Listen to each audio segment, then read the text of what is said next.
Jeff, sorry to bother you. There's a smell coming from your What are you doing in there?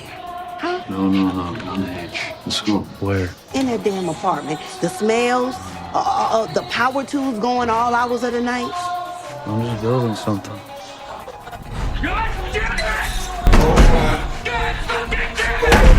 No shut up. This ain't much I needed for me. That's fucking keys. My son is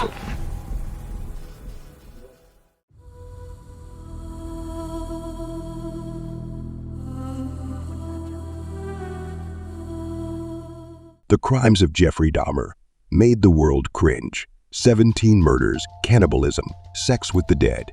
A man who made his Milwaukee apartment into a violent and erotic death chamber.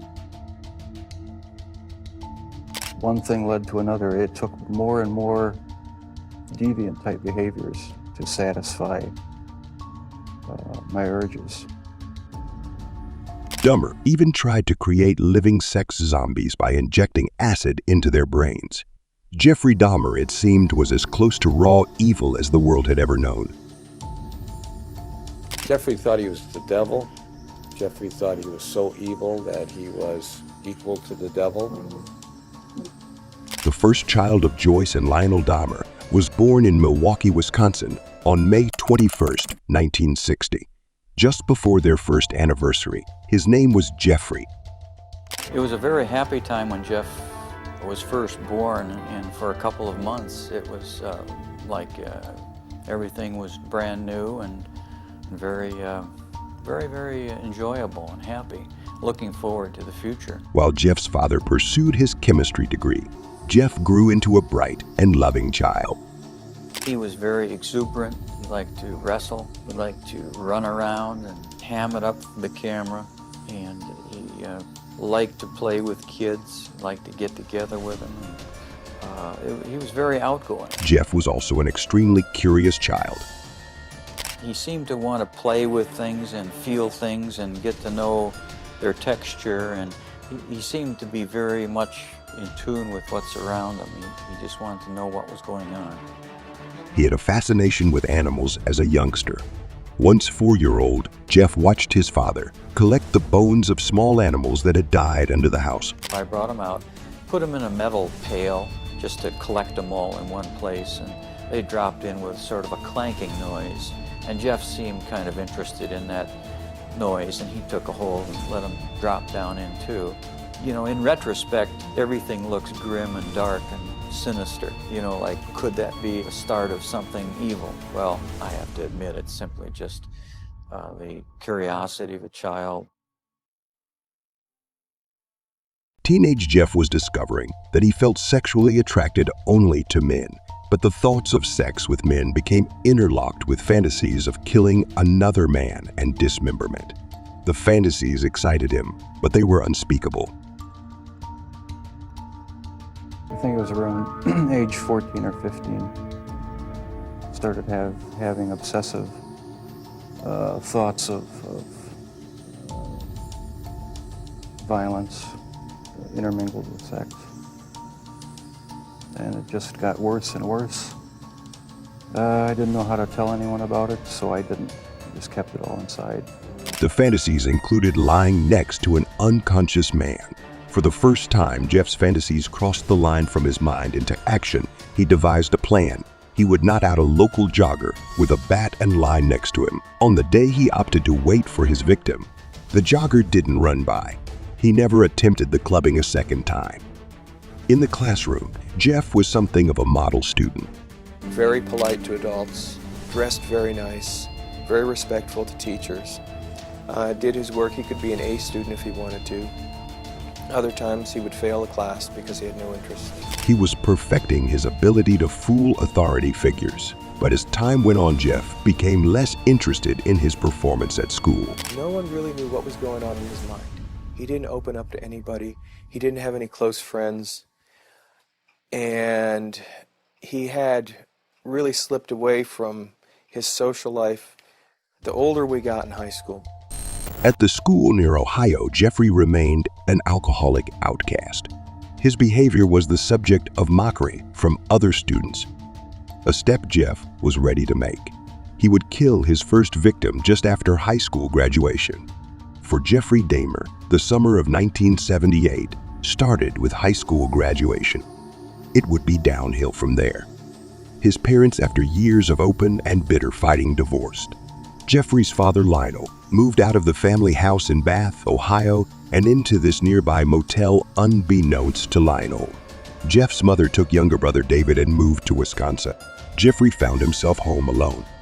Jeffrey was 18, and like most teens his age, he had active sexual fantasies, but Jeffrey's deviated from the norm to include thoughts of killing his lover. Now the isolation of the empty family home gave him the opportunity to act out those fantasies. So Jeffrey picked up a hitchhike or along the road. It was 18-year-old Stephen Hicks. I wish I just kept on going, but I didn't. Turned around, picked him up, and that's when the nightmare became a reality. Jeffrey invited Hicks back to the house. They drank beers and spent a couple of hours just hanging out. Then Hicks said he had to go, but Jeffrey didn't want to be alone. He attacks, knocking him out with a barbell, and then he strangled him. Dahmer had fulfilled his fantasy, but he was lucid enough to know that he had committed a murder. He quickly began to hide the evidence. He dismembered Hicks' body with a knife, a skill he had practiced as a younger teen with roadkill. He put the pieces into trash bags and loaded them into his car. In the middle of the night, he was heading for a dump site when he was pulled over by the police for drifting across the center line. The officers asked Jeff what was in the bags and why he was out so. Jeff was trapped for the first time, but he was ready with a lie. He told the cops that he was troubled by his parents' divorce and couldn't sleep. So he thought a trip to the dump would take his mind off things. The police let him go with a ticket. Jeff returned home, racked with guilt over the murder. He stashed the bones of Stephen Hicks under the house for 2 weeks. Then he smashed them to bits with a sledgehammer. Behind the house, Jeff spun in a circle, tossing the fragments among the leaves and brush.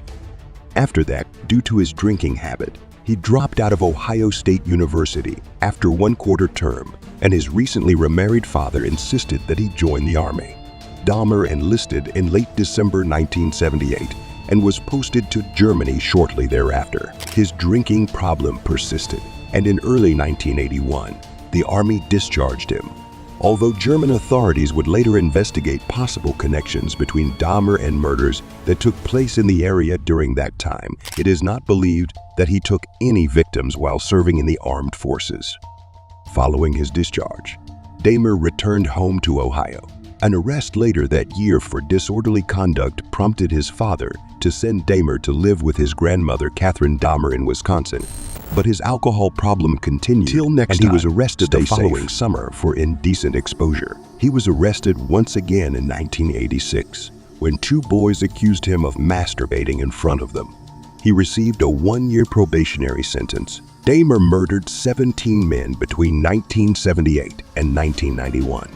He was careful to select victims on the fringes of society, who were often itinerant or borderline criminal, making their disappearances less noticeable and reducing the likelihood of his capture. He lured them to his home with promises of money or sex, then strangled them to death. He engaged in sex acts with their bodies and kept body parts and photos as souvenirs.